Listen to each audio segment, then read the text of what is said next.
My ex-wife cheated, sued me, and then lost it all. I never thought I'd be one of those guys telling a story like this, but here I am, typing it out because I need to get this off my chest. So this past weekend, my wife Hannah, 38F, and our daughter Lily, 13F, went out of town to visit her mom, Carol, for a girls' weekend. I couldn't go because I couldn't get the time off work. I'm a firefighter in a busy city down south, and getting time off isn't always easy. We figured it would be good for them to have a little time together anyway, so it didn't seem like a big deal. Now here's where things go off the rails. Saturday night, I'm at work, and we get a call about some minor fire at a strip mall. No big deal. We're getting our gear ready to head out when my phone starts buzzing in my pocket. I usually ignore my personal phone when I'm on the clock, but for some reason, I decided to check it. Maybe because it was late. Maybe because I just had a bad feeling. I don't know. Anyway, I pull out my phone, and I've got like 6 missed texts from Lily and a couple from a number I didn't recognize. I scroll through the messages, and I see that Lily's in the hospital. She had gone ice skating with her friends, took a bad fall, and broke her wrist. My heart sank. There's nothing worse than your kid being hurt and you not being there. But what really messed me up was that Lily couldn't get treatment yet because they couldn't find Hannah. The texts from the unknown number, turns out they were from Beth, one of Hannah's friends. Beth had been with Lily at the hospital. She says she's been trying to reach Hannah too, but no luck. No calls, no texts, no nothing. I'm thinking, where the hell is she? Our daughter's in the ER and my wife is nowhere to be found. So I start freaking out, thinking maybe something happened to her too. Then I check our family's location sharing app.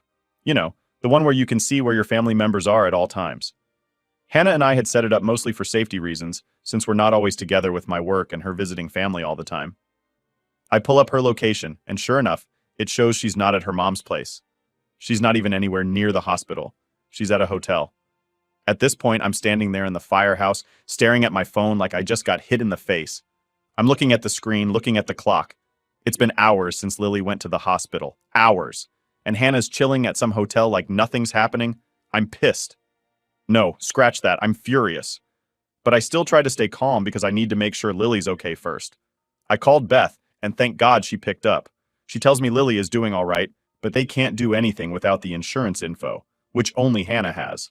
And the whole time, I'm sitting there trying to process how my wife can just disappear while our daughter's sitting in the ER with a broken wrist. So, I asked Beth if she had any idea where Hannah was. That's when she hesitates. You know when someone's about to drop something on you, and you can feel it coming? That was this moment. Beth says, I don't want to be the one to tell you this, but Hannah's out with some guy. She went to dinner with him earlier, and I haven't heard from her since. I swear, I had to sit down because it felt like someone punched me in the gut. My wife's out with another dude while our daughter's in the hospital? Are you kidding me? I didn't know what to say. I just kind of sat there feeling like a complete idiot. Here I am, busting my ass every day as a firefighter, working overtime to pay for everything. The house, the vacations, Lily's private school, all of it. And meanwhile, Hannah's out having a great time with some random guy. I couldn't even wrap my head around it. I wanted to blow up her phone, but she wasn't answering my calls or texts. The only person she bothered to call was Lily, and that was after hours of radio silence.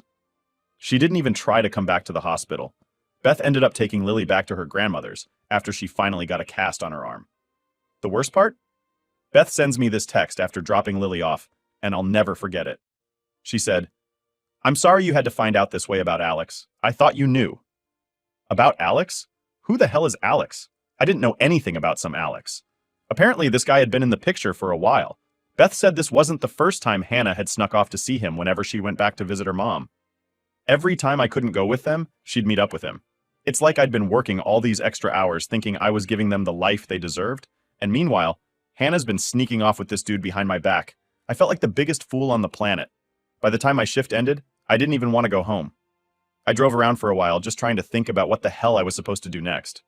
I kept replaying everything in my head. Every argument, every time she went to visit her mom without me. All those moments I didn't think twice about now seem so obvious. But the reality is I didn't want to see it. Who wants to think their wife is cheating on them while they're busting their ass to keep the family together? When I finally got home, the house felt empty. All the pictures of us smiling, all the plans we made, it felt like a lie. I sat there in the living room, staring at my phone, still no response from Hannah. I knew one thing for sure. Things were about to get ugly. I wasn't going to sit around and pretend everything was fine. I wasn't going to be one of those guys who just lets it happen. I had to talk to her, and I had to do it face to face. But I already knew, deep down, this wasn't something we could fix. I barely slept that night. I don't know if it was the anger, the betrayal, or the fact that I couldn't stop thinking about how messed up everything had gotten in just one weekend. All I knew was that I couldn't wait any longer. I had to confront Hannah. I woke up early the next morning staring at my phone, hoping she'd at least send me some lame excuse, but nope, nothing. It was like she didn't even care. I wasn't going to sit there and keep waiting for her to magically come clean. So I grabbed my keys and drove over to Carol's house, where Hannah had been staying with Lily. I didn't care if it was awkward or if Carol was there. I needed answers. When I pulled up to Carol's house, I saw Lily's bike outside, which gave me a little relief. At least she was back safe.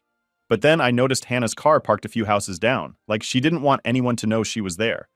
That just set me off even more. If she wanted to play games, fine, but I wasn't going to tiptoe around this anymore. I knocked on the door and Carol answered.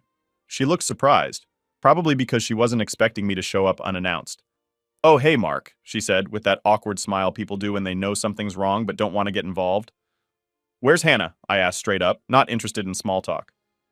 Carol hesitated for a second and then motioned for me to come inside.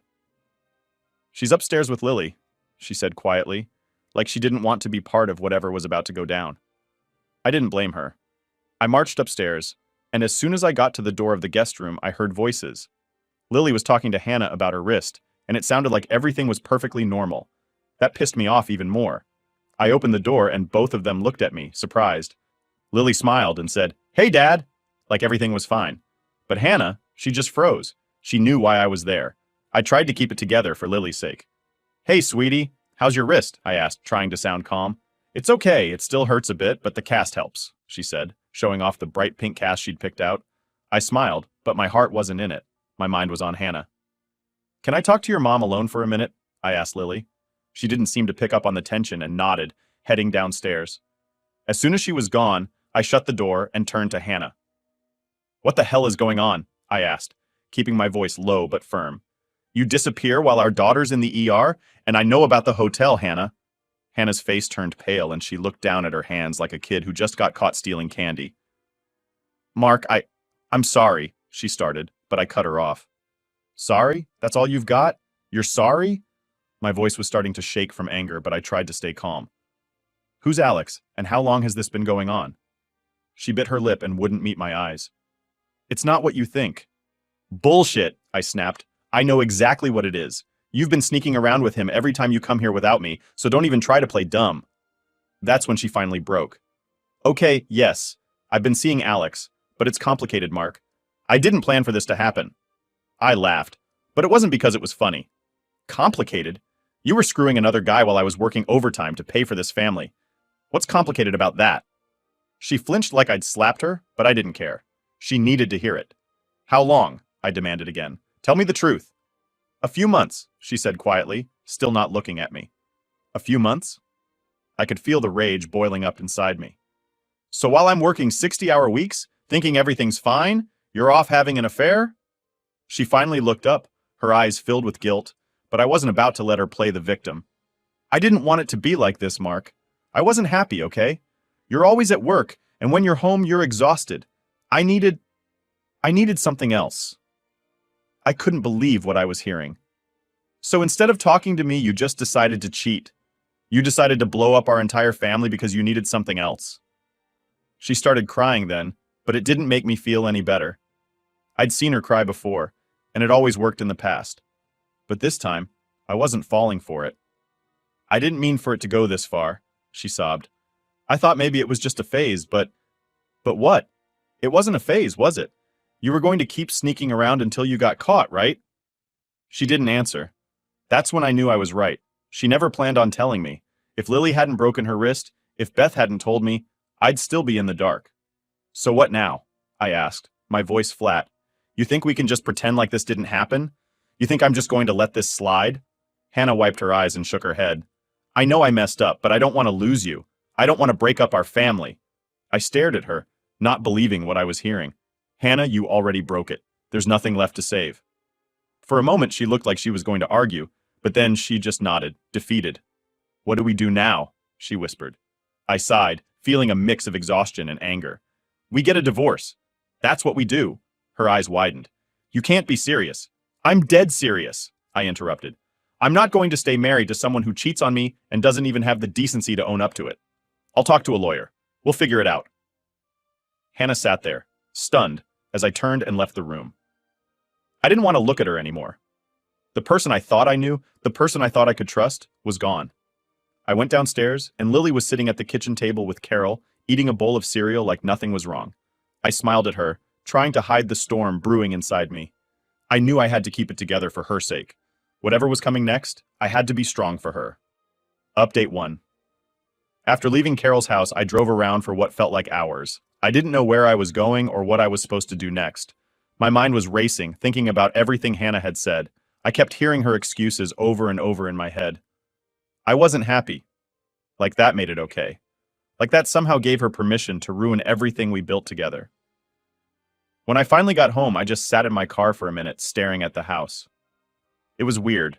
This place that used to feel like home suddenly felt wrong, like I didn't belong there anymore. I eventually forced myself to go inside, but the silence hit me like a ton of bricks. Normally, I'd come home to Lily laughing, Hannah asking how my day was, the sounds of our family. Now, all I had was quiet. I knew I had to start thinking about the next steps. This wasn't just about me anymore. Lily was caught in the middle, and I had to do whatever it took to protect her. That meant talking to a lawyer. I hated the idea of dragging this mess into court, but I wasn't going to let Hannah take advantage of me anymore. If she wanted out, fine, but she wasn't getting everything. The next morning, I called a divorce lawyer. It felt like a punch to the gut just making that call, but I knew it had to be done. I set up a consultation for later that week. In the meantime, I still had to figure out how to talk to Lily. That was the hardest part. She didn't deserve any of this, and I wasn't sure how to explain it to her without breaking her heart. 2 days later, I picked Lily up from school. I had been dreading this conversation, but I couldn't avoid it forever. We drove in silence for a bit, and I kept glancing at her, trying to figure out the right words to say. How do you tell your kid that their mom's been lying to them? That their family's falling apart? Finally, I just went for it. Hey Lil, can we talk for a minute? I asked, keeping my eyes on the road. She shrugged. Sure, what's up? I took a deep breath. You know how things have been a little weird lately? With me and your mom? She didn't say anything at first, but I could see the gears turning in her head. Yeah, she said quietly. I noticed. I nodded, gripping the steering wheel a little tighter. Well, the thing is, your mom and I aren't going to be together anymore. We're getting a divorce. I heard her take a sharp breath, and I braced myself for the questions. But all she said was, is it because of that guy? That hit me like a freight train. She knew. Somehow she already knew. What do you mean? I asked, trying to stay calm. But my heart was pounding. Lily shifted in her seat, looking down at her hands. I saw her with him. When we were at Grandma's. They didn't think I noticed, but I saw them hugging and she kissed him. I felt like the air had been sucked out of the car. My 13-year-old daughter had to witness that, and I didn't even know. I didn't think it was possible to be more angry at Hannah, but in that moment, I was boiling. I could barely keep it together. I'm so sorry, Lily, I said, trying to keep my voice steady. You shouldn't have had to see that. None of this is your fault, okay? She nodded, but I could see the tears in her eyes. Are we going to be okay? She asked, her voice small and scared. That question just about broke me. I reached over and squeezed her hand. Yeah, kiddo, we're going to be okay, I promise. A few days later, I had my meeting with the lawyer. I walked into her office feeling like a deer in headlights. I'd never been through anything like this before, and the whole thing just felt so unreal. Like, was this seriously happening?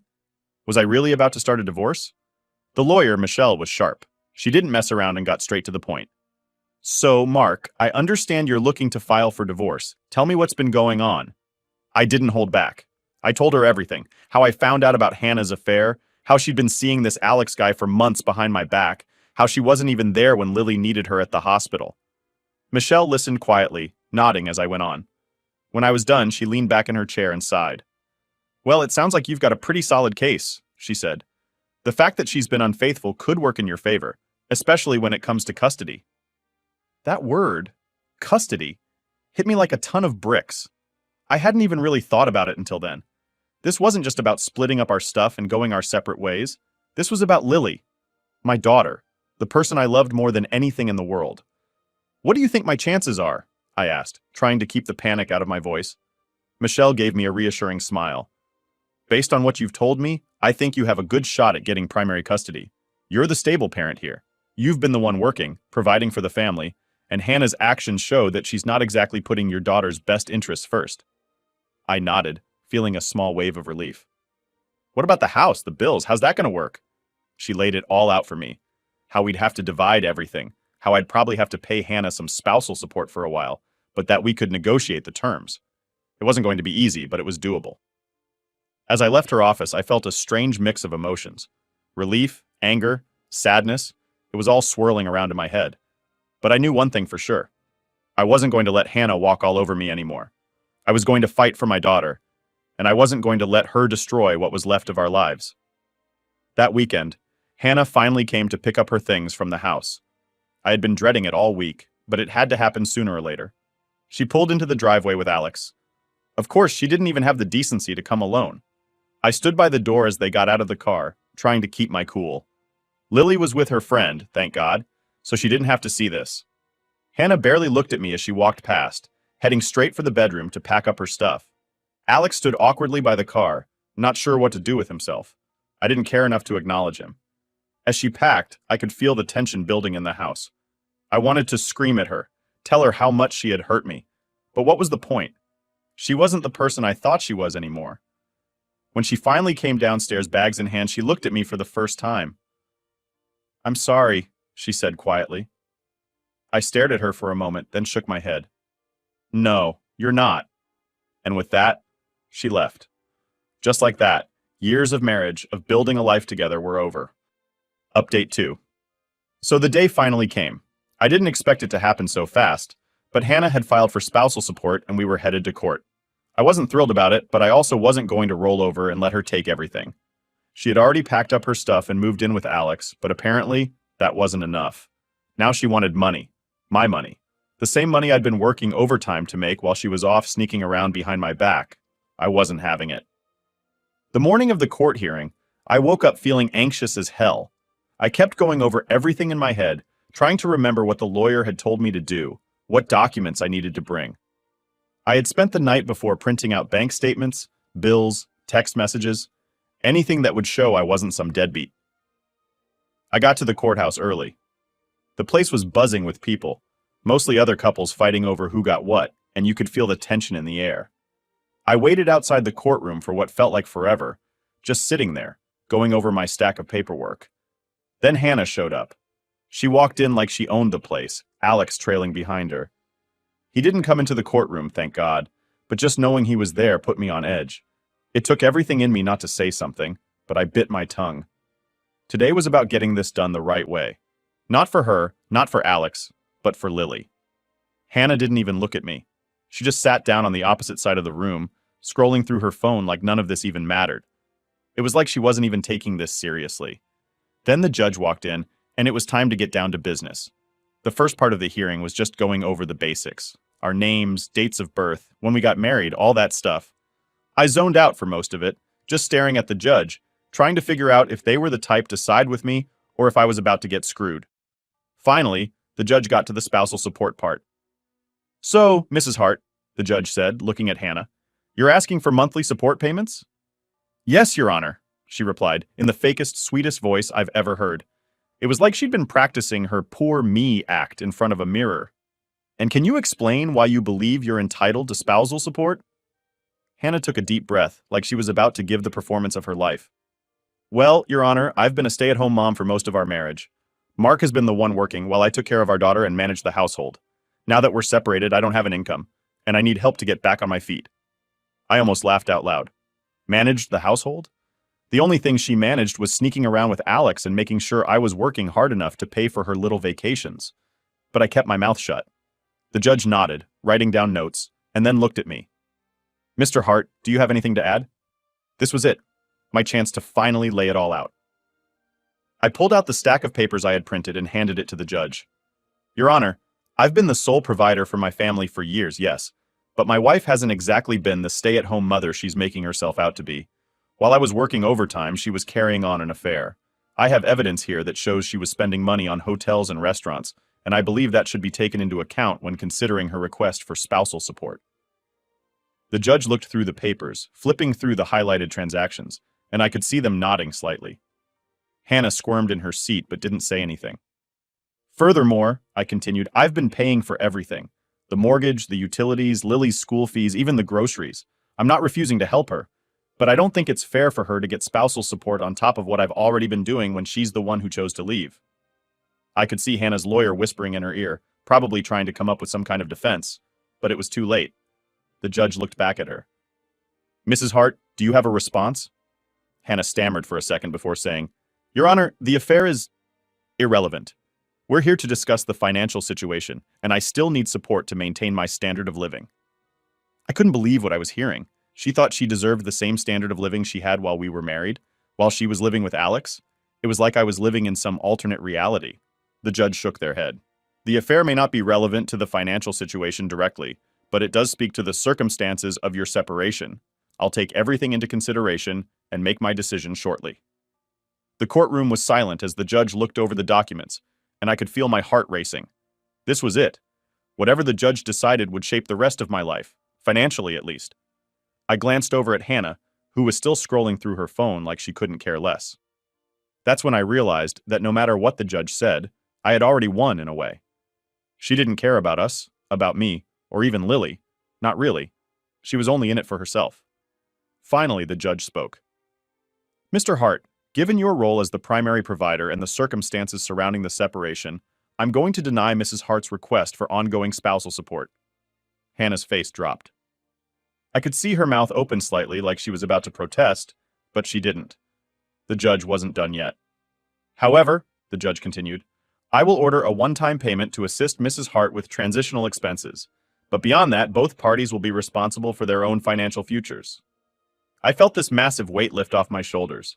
A one-time payment I could handle. Ongoing support? No way. The judge signed the paperwork, and just like that, it was done. After the hearing, Hannah didn't say a word to me.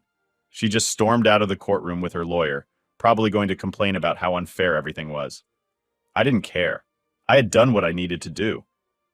Walking out of the courthouse, I felt like I could finally breathe again. It wasn't just about the money. It was about the principle. I wasn't going to let her keep taking from me after everything she'd done. She had made her choices, and now she had to live with them. As I got into my car and drove away, I realized this was the first step toward getting my life back. It wasn't going to be easy, and there was still a long road ahead, but at least I wasn't stuck in that toxic mess anymore. I had Lily, and that was all that mattered. Update 3. The days after the court hearing were kind of a blur. For the first time in a while, I wasn't constantly looking over my shoulder, waiting for the next fight with Hannah, the next argument about money, or whatever else she could throw at me. It felt weird, like there was this big space in my life now, but at the same time, I could finally breathe again. Lily seemed to pick up on the shift too. She wasn't asking about her mom as much, and when we were together, it felt easier, like a weight had been lifted for both of us. That was all I really cared about, making sure she was okay through all of this. A week or so after the court hearing, I got a text from Hannah. I almost didn't open it, but curiosity got the best of me. It was short. Can we talk about Lily? I stared at the screen for a minute. Of course, she didn't want to talk about anything else. Not the affair, not how she screwed up our family, just about Lily. Like that was going to magically fix everything. I took a deep breath and replied, What do you want to talk about? Her response came almost immediately. I want to see her. She's my daughter too. I knew this was coming, but it still pissed me off. She hadn't even tried to reach out to Lily since the whole mess started, and now, all of a sudden, she wanted to play the concerned mom. I thought about ignoring her, but I couldn't do that. As much as I hated Hannah for what she did, Lily deserved to have a relationship with her mom, at least if that's what she wanted. I texted back, I'll talk to Lily and see how she feels about it. That was the end of the conversation, for now. I didn't want to deal with it, but I had to. After all, this wasn't about me. It was about what was best for Lily, and even though I wanted to protect her from everything, I knew she had the right to decide for herself.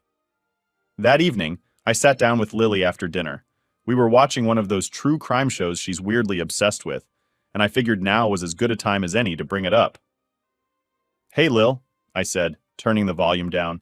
She looked over at me, raising an eyebrow like she knew something serious was coming. "Your mom texted me today. She said she wants to see you." Lily didn't say anything at first, just stared at the TV like she was trying to avoid the conversation. I gave her a minute, not wanting to push her. "Do you want to see her?" I finally asked, keeping my voice as calm as I could. She shrugged. "I don't know." I could see the conflict in her eyes. On one hand, Hannah was still her mom. No matter what she did, that bond was hard to break. But on the other hand, Lily had seen a lot of what had gone down. She wasn't blind to the fact that her mom had betrayed our family. "I get it," I said. "It's a tough situation, but you don't have to make a decision right now. If you want to see her, that's fine.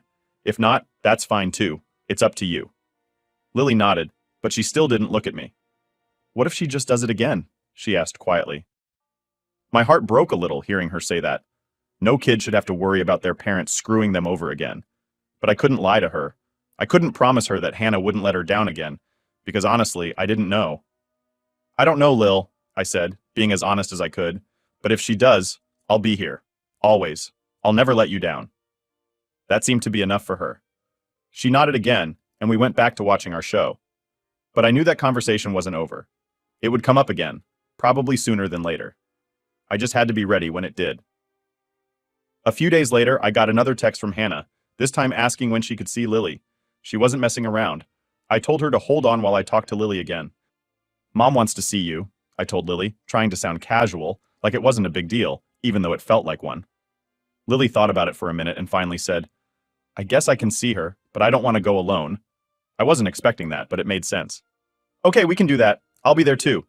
We'll meet somewhere public just to make it easier." Lily nodded, and that was that. I texted Hannah and set up a time for us to meet at a park in town. I figured it was neutral ground and a good place for Lily to feel safe. Plus, it was public enough that if things went sideways, we could leave without a scene. The day of the meeting, Lily was quiet, and I could tell she was nervous. I didn't blame her. I was nervous too. I didn't know how this was going to go, and part of me was dreading the whole thing. But I put on a brave face for Lily. We got to the park a little early, and I let her wander off to the swings while I waited for Hannah to show up. I spotted her car pulling into the parking lot a few minutes later, and my stomach tightened.